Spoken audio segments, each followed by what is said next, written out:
Recording in progress.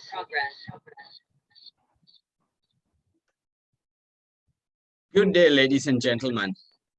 This is Watson Michael from Ceylon Institute of English and Leadership. And welcome to our final episode, which is called Governance Disruption of the 21st Century Leadership Challenges. And we have with us today, Dr. Ravi Fernando. So Dr. Ravi Fernando, he's on 8 multinational and local boards. He's an alumni of the University of Cambridge and INSEAD Business School, having completed all his sustainability studies, that is postgraduate and master's, and all his strategy studies at INSEAD Business School. He's a visiting faculty in INSEAD Business School and is an executive in residence there. Dr. Fernando created the 21st Century Board Leadership Model, which was developed in June 2020, and a US copyright was secured.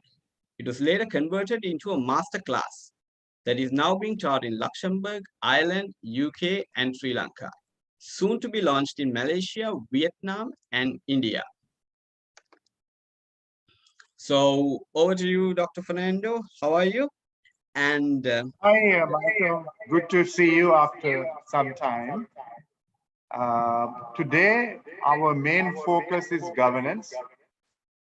And what I'm going to do today is first talk a little about the 21st Century Leadership Program, which this is the 6th session, and then talk in little more detail in terms of governance, because we will then move into the story on the subject.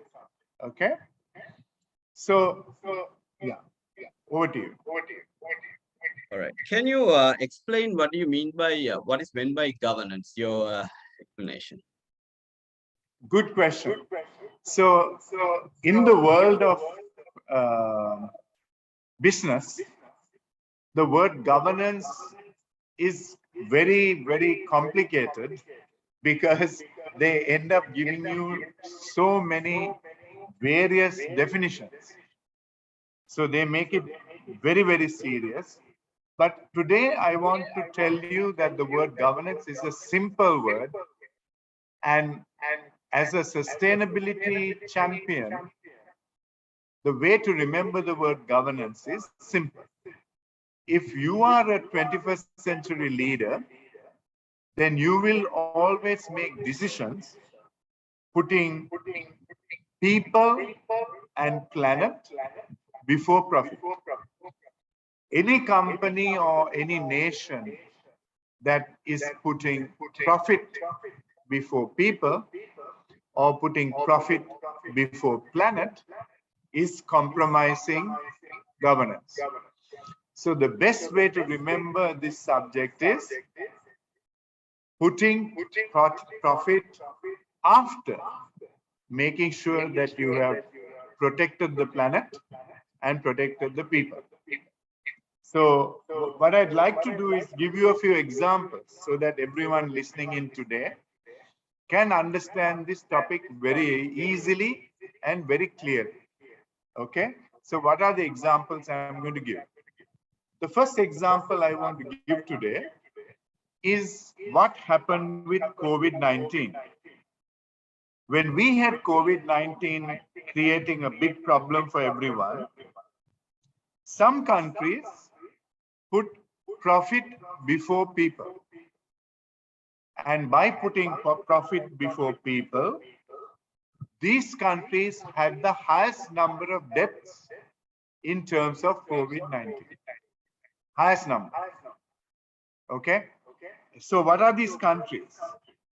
If you remember, the countries that were in a big hurry to open the economies before even the vaccination program started, these countries ended up creating a big problem for themselves and for the world. So what are these countries? The first country that comes to my mind is the United States of America, which was led by, at that time, a 19th century leader. So what did he do? He was in a big hurry to open up the economies. And by doing so, today, even after 1.5 years of COVID, the highest number of deaths due to COVID is in that country. Can you see? By making a mistake, one simple mistake, you end up creating a problem that today, even so many years, almost a year after the whole story, is yet the same problem. So what is the second country that compromised governance by putting profit before people? It's the second country with the highest number of deaths in terms of COVID-19, and that is Brazil. And Brazil's leader, Bolsonaro, even today, is compromising the people of Brazil in the pursuance of trying to achieve the profits or the nation's economic growth by compromising people. And this is once again a bad example of 21st century leadership. Thirdly, the third country that also did this to a certain extent was, of course, India, which also initially didn't go into lockdown. So now I have given you 3 examples of putting profit before planet.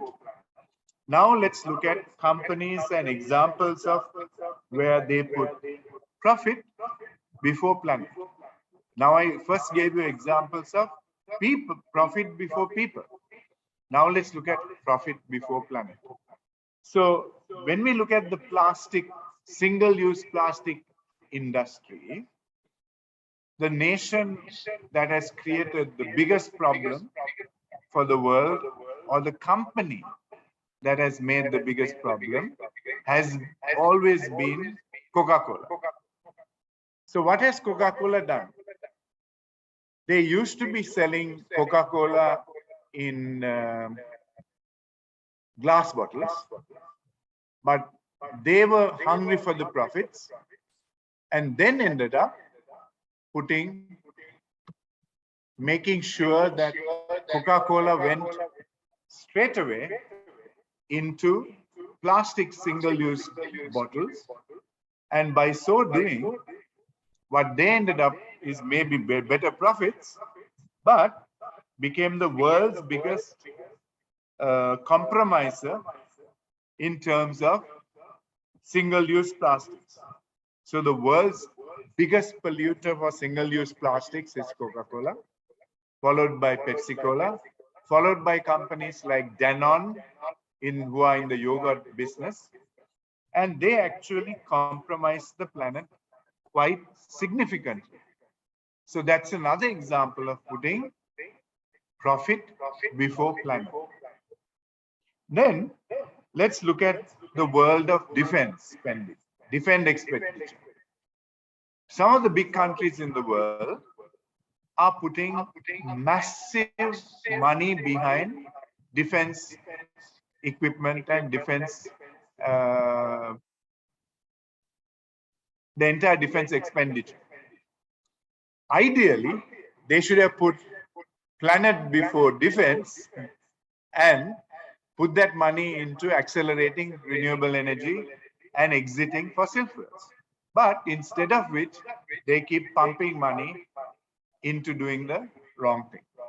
So these are 3 examples that I'm sharing with you today, which are clearly showing us how people have basically compromised the planet for profit. Then I can give you one final example, which is what happened at COP26. How nations after nation put profit before planet by delaying the exiting of fossil fuels. What they did was, by postponing that, they ended up actually compromising future generations and the planet. So who are the countries who did that? So basically there are four countries which were aggressively doing this. Number one, of course, this time was India, China, Saudi Arabia, Australia, Russia, Canada, and Brazil. These countries all put their economic growth in the short to medium term ahead of the planet. And as a result, these countries are also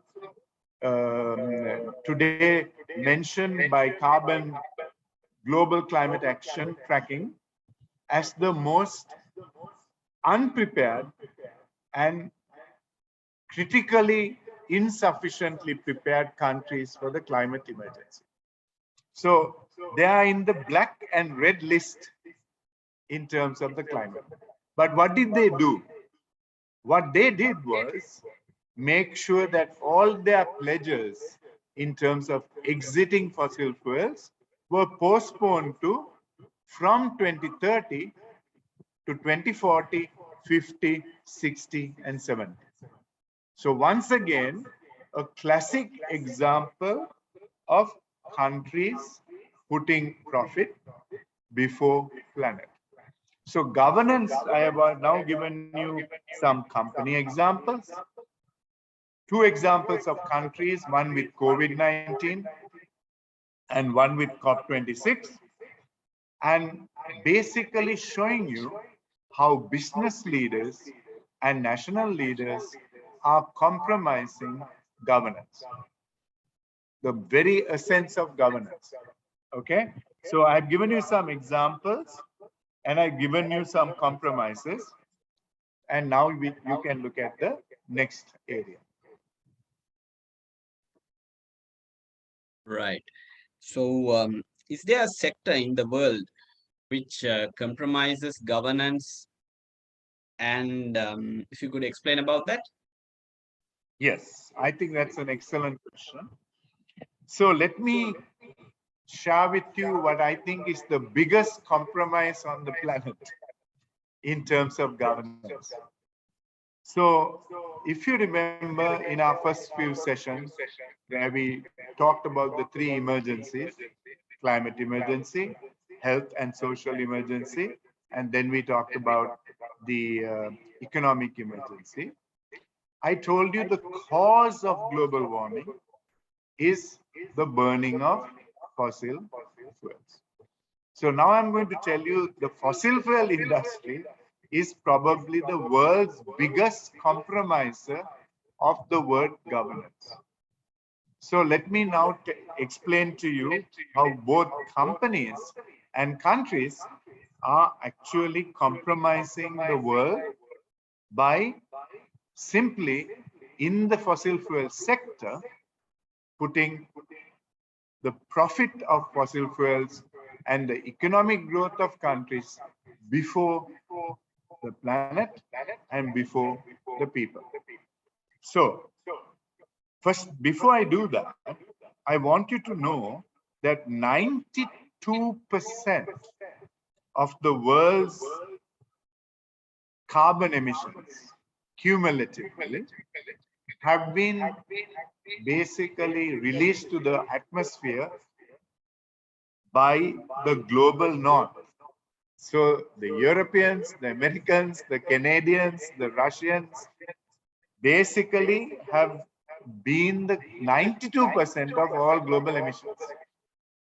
Right. So what is this story about the fossil fuel compromise?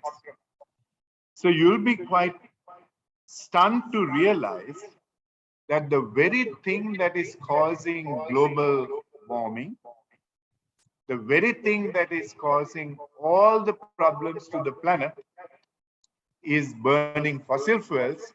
And as at 2018, the world was putting $5.2 trillion to subsidize fossil fuels. Now, can you think of anything more ironical than subsidizing the cause of the climate emergency and the code red for humanity? It is absolutely a joke, because that is the ultimate compromise that the world is making.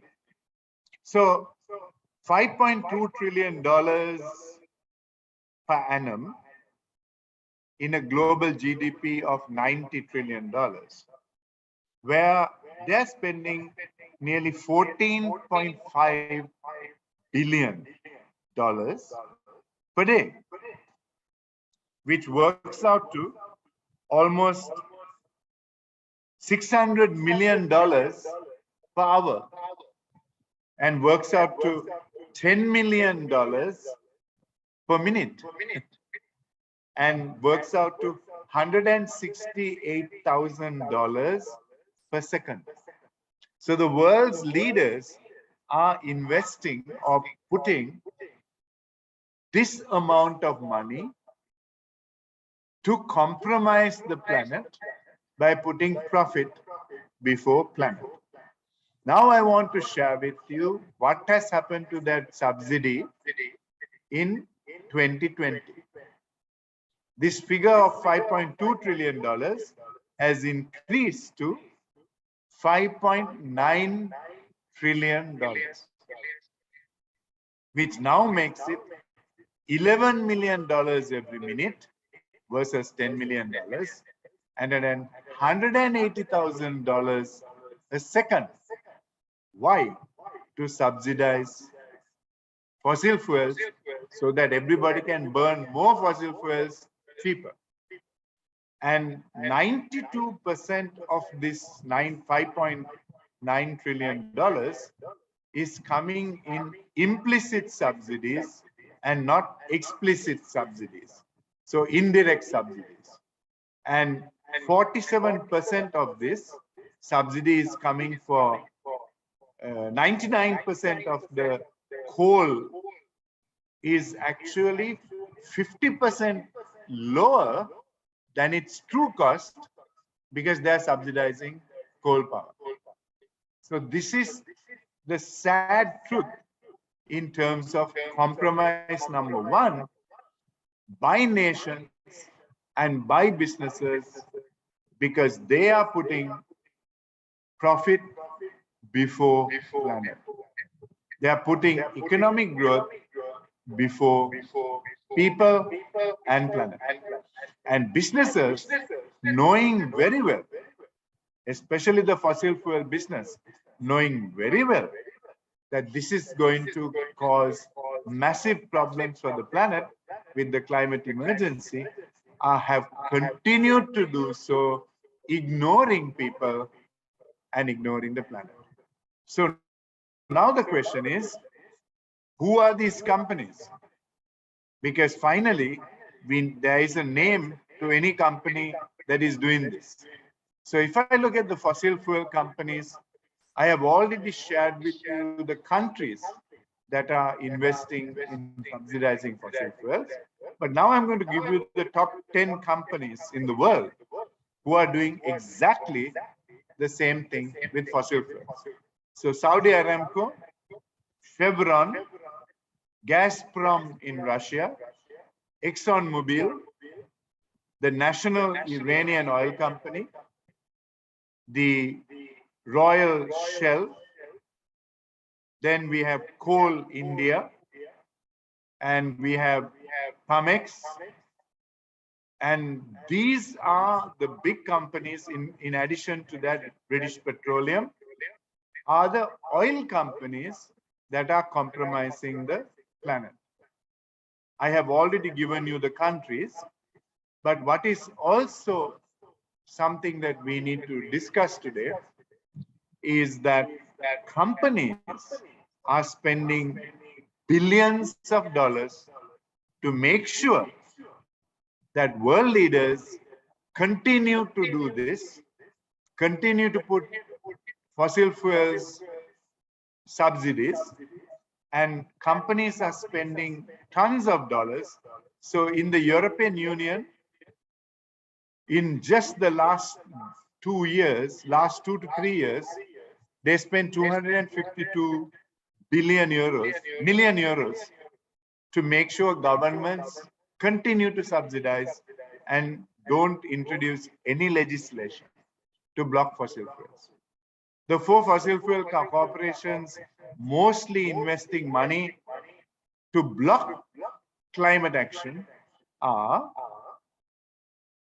Shell, ExxonMobil, Total of France, and Chevron. So these are four companies who are the main spenders of money to block the fossil fuel exit. And in terms of banks, we have 4 or 5 banks who have also compromised the world and put a lot of money into fossil fuels, though they said they will not do so.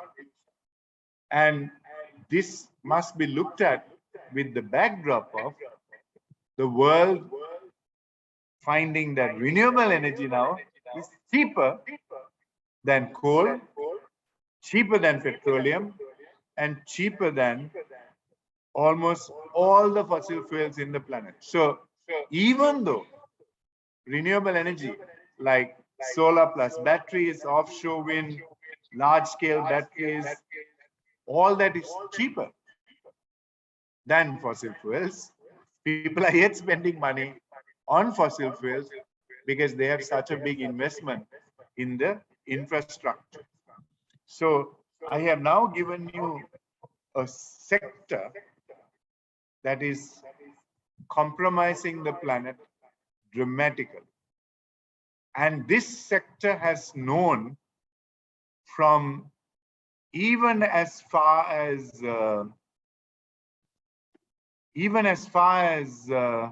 I can tell you that they have known this problem was there even as far back as can you hear me and see me well? Okay. Even as far back as 1985, they knew these problems were there, but they continued to do so, ignoring basically the planet and ignoring people. So this is a very sad situation that we have in the world. And this compromise is actually the reason we have such a lot of problems in the world today as we speak in the world. So I have to shown you how fossil fuel industry is almost single-handedly investing money in destroying the planet, and how countries with 19th century leadership are doing the same, and by so doing compromising, putting profit before planet and people. But there's one sector that I want to speak more about today, and that is the banking sector. So let's now talk a little about the banking sector, because the banking sector has actually compromised the planet more than any other sector in the world. So let's look at a report. So there's a report which came out this year called Banking on Climate Chaos. Banking on Climate Chaos. This report is 2021. So very recent report, Michael. In this report, we see they have given us the names of every bank that is compromising the planet. And the top 10 banks they have given us are JP Morgan, Citigroup, Bank of America, Wells Fargo, HSBC, Barclays, Mitsubishi Bank, RBC Bank, Royal Bank of Canada, and Deutsche Bank, Sumitomo Mitsubishi Financial Bank, and the Standard Chartered Bank. So what we are seeing is, in this report, what they're showing us is they have spent nearly $2 to $3 supporting fossil fuels despite the fact that they committed in 2015 December to stop doing that. So this is a really crazy situation in the world banking industry. So let's spend a little more time on these banks and understand how much money they have spent banking on fossil fuel projects, financing fossil fuel projects in the last, let's say, the last 5 years. So JP Morgan is the worst offender and have spent $317 billion on fossil fuel projects in the last 5 years. They are followed by Citibank, who has spent $237 billion in the last 5 years on fossil fuels. Citibank is followed by Wells Fargo, who have spent $223 billion. So Citibank and Wells Fargo have virtually spent the same amount of money. Bank of America has spent $198 billion. Royal Bank of Canada have spent $160 billion on what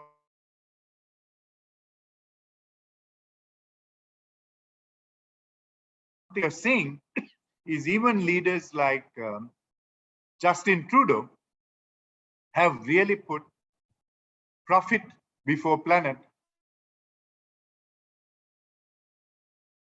by not Bank of Canada's investment in fossil fuels. So besides that, you can see Barclays Bank and the Mitsubishi Bank has spent $148 billion in the last 5 years.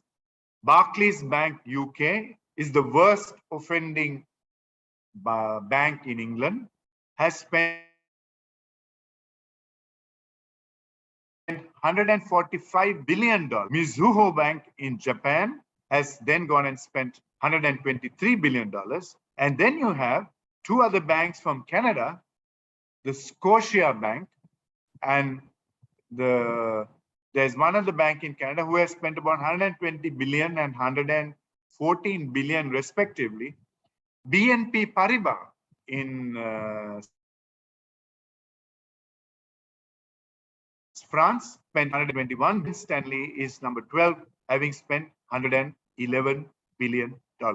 So what this is showing us is that these banks have absolutely spent a stunning amount of dollars to fund fossil fuel projects, even after the Paris Agreement, where they said they will stop doing that. So if we look at these companies a little further, you can see on average, JP Morgan is the worst offender, having spent $317 billion 5 years in a row. So every year. Then you have the second biggest offender is Citibank. Third biggest, I told you, is Wells Fargo, and has actually invested the most amount of, Citibank has invested most of their money on ExxonMobil and Enbridge. Well, the Wells Fargo Bank has invested money in fracking and put a lot of money into fracking for oil. Bank of America has put most of their money for LNG gas in terms of funding those projects. And then we look at the other banks that have done this. The worst in Canada is none other than the Royal Bank of Canada. And the Royal Bank of Canada has, over the last 5 years, invested a lot of money financing a lot of the pipeline development projects. The worst bank in Asia, by the way, is Japan's Mitsubishi Bank, which has spent tons of money in fossil fuel projects. The worst bank in Europe is Barclays Bank, which has spent tons of money in oil and gas projects after the Paris Agreement, and still supporting oil in Europe is Bank of Paribas. And the worst in China is the Bank of China, which has invested tons of money in fossil fuels. And the worst bank in Australia is the ANZ Bank. So here we are seeing a classic example of banks compromising the planet in an absolutely unacceptable way in the last so many years. Now giving you a good overview of the problems that we face in the world, thanks to countries and companies who are actually compromising the planet in the banking industry. And one of the things that we need to ask ourselves now is, are there any banks doing the right thing? If all these banks are doing the wrong thing and compromising the planet by putting profit before people and profit before planet, are there any banks doing the right thing? So I would say that the best company who has done the right thing is none other than the European Investment Bank. And this is something that we can be very proud about, because they have been able to do so without compromising the planet. And what they have done is launched two very important initiatives. And one of the case studies that I wrote in April this year was about the fossil fuel situation, stopping of fossil fuel investment by the bank. And they have done an amazing job by doing so. And they took a decision that in 2021, that they will completely stop investing in fossil fuel projects. And we can all be proud that at least one bank in the world, and it's also one of the biggest multilateral banks, they have been able to do this without any problems in their country in terms of their bank. Today, the European Investment Bank is known as the world's climate bank, because they have always done the right thing for the planet without compromising the planet. So the team that runs this bank also did something dramatic in 2007. In 2007, the European Investment Bank was the first bank in the world to be able to launch what are known as green climate bonds. And these green climate bonds that they launched was an amazing project, which now has gone from a very small figure of under 600 million euros. Today, the figure for climate bonds in the world is none other than $1 trillion. So the European Investment Bank was the bank who started that project, and we can be very proud of their strategy. So they have launched green bonds in the world. They have stopped investing in fossil fuels, and all their strategies have been totally aligned to the Paris Agreement of December 2015. And the reason I'm sharing this information with you is that we at least now know that there was at least one bank in the world who did the right thing. And that is the reason I shared the European Investment Bank case. And I'm very proud that I was able to write the case study for NCR Business School on this very, very important topic. Okay? So we have done a deep dive onto the issue of the fossil fuel industry. We have also done a deep dive into the banking industry.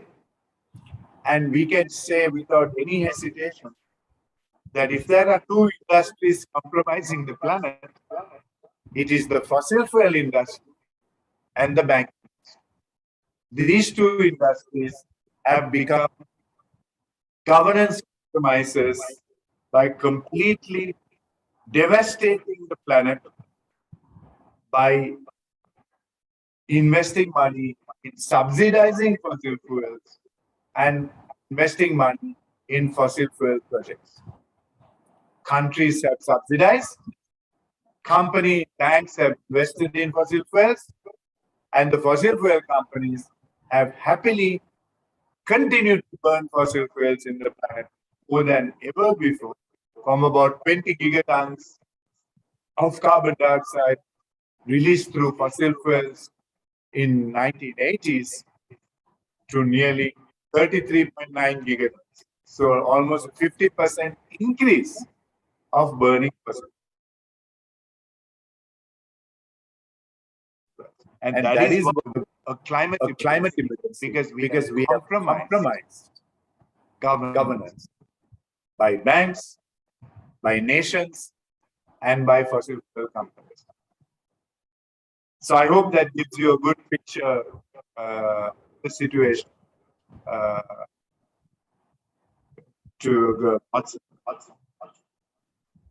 All right. Thanks, Doctor. Thank you for the explanation. So, lastly, can we the last topic? Can we speak? Let's go back to 21st century leadership. So, how governance impacts 21st century leadership?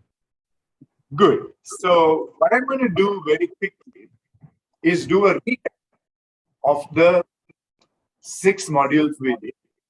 And on each module, I will show you how governance compromises, where you put profit and people before planet, have become an issue. Okay? So let's start with the very first session we did, which was on climate emergency. So when we talk about climate emergency, we basically said every country and every company must exit fossil fuels. Do you remember? That was the main focus of the climate emergency. So now I can tell you that we showed you 2 case studies. One is a company in Denmark called Ørsted, who went from being a fossil fuel company to become 100% renewable energy company, right? That's what they were able to do. Yeah. Then we talked about health and social emergency. In the health and social emergency, what did we find? In the health and social emergency, what we found was that leaders compromised by putting profit before people, by a governance compromise, making people end up die because they put profit before people. The third module we did was economic emergency. In that emergency topic, we looked at 3 companies as examples of doing the right thing by putting planet before profits. What were the companies? We looked at Patagonia, Unilever, and Tesla. So that was our third topic. Then after completing the 3 emergencies, we went into the 3 disruptors. New technology was the first one. And there we learned about how a company called Google has made a massive commitment to putting planet before profit by making an energy transition. We also learned about precision agriculture, which is also putting planet before profit by using less water. And then we heard about artificial intelligence. From there, we went to geopolitical disruption. In geopolitical disruption, what did we learn? We learned the importance of understanding how companies and how countries are putting profit before planet in terms of issues. So, for example, we saw that there is a debt crisis in the world, And many countries are borrowing and investing money to use up more of our resources, and also sometimes borrowing money to subsidize fossil fuels. So that we saw as a big fossil fuel and debt compromising governance there. Then we talked about water scarcity, and we heard how people are ready to deforest for making more agriculture possible. And when we did that, we put profit before the planet. And finally, we went into understanding the way the fossil fuel industry is using geopolitics to make sure they put profit before planet in all their work. And this has also been a massive compromise by these companies and countries. So now we get to your question. I think in all the modules, I have given you very good examples of companies and countries putting profit before planet, profit before people, and also given you examples of the reverse of companies and countries who put planet and people before profit. So that is really the main message of governance. And now we come to the 21st century leadership model once again. So one of the things I want to share with everyone today is that my second book on 21st century leadership, To Fight the Code Red for Business, is going to be launched in March, and will cover all 6 of these modules and the 4 traits of a 21st century leader. So what are these 4 traits? Trait number 1 is that a 21st century leader has an appreciation and mobilizes science as a strategy to manage the climate emergency and the code red for humanity. So that's the first lesson.